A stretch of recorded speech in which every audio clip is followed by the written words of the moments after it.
I'm giving this testimony from London, United Kingdom. I just want to come and say thank you, Jesus, to Elroy, the God who sees me, the God who has delivered me. 2 weeks ago, I decided to take my children on a holiday. I'm a single mom. I took my children to Nigeria for a holiday. 2 of my children out of the 3 have never been to Nigeria. So this was our first family trip, going down together. Before we were going, Pastor Jerry always used to say we should lay our hands on the ground, touch the ground and declare, "O earth, touch the ground, shout, "O earth, O earth, earth, earth, hear me, you will not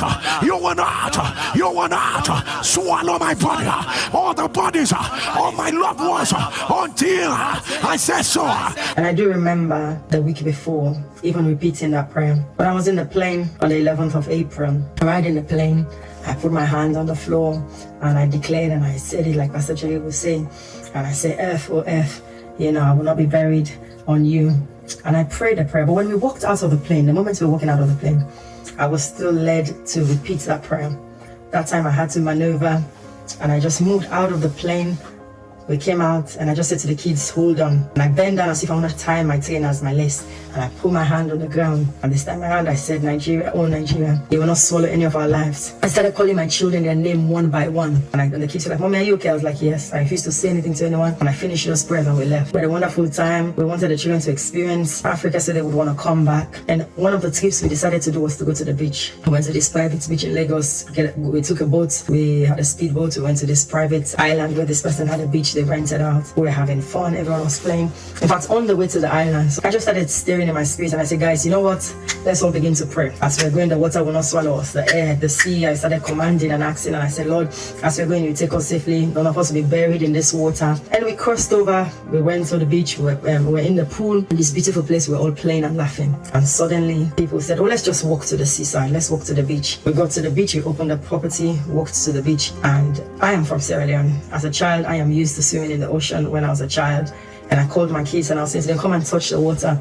And they get so excited, they dip their toes in the water and they were like, "Oh my God, this is not cold like Europe water." They were so excited, and every other person was standing back, and I told them, "You know what, let's just push back. The waves here seem so rough and high." In a split second, we were standing at the bank of the water. A few of us were standing there. Somebody was even recording all of us and taking pictures. In a split second, we just saw the waves turned this water rod up high, and we're like, "Run." We were all walking away. My daughter, the 13-year-old, was stuck. At that point, the sand was sucking her in and she was screaming, "Mommy!" I walked up to her and I was like, "Come out," and she couldn't move. I could feel even the sand wanting to pull me through, so I held my daughter's hand. Luckily, I didn't hold her fingers. I was holding the arms. I held her here and I said, "Hold me." At that point, I looked up. This water was where, imagine at the bank, these waves were so high, I could say, I just said, "Well, let's dock."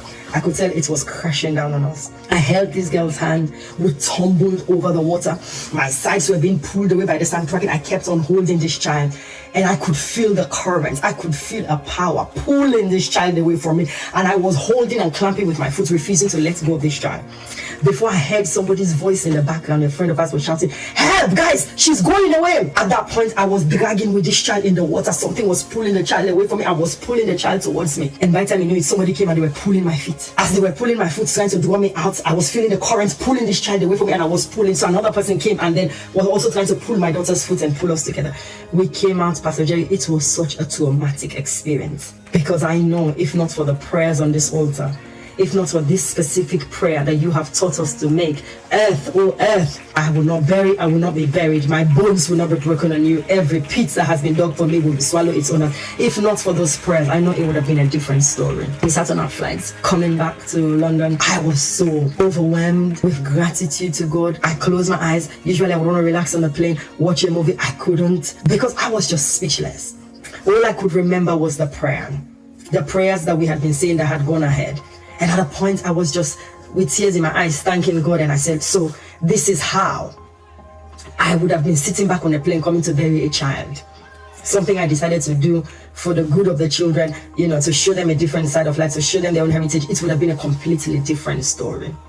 So, Pastor Jerry, I want to say thank you.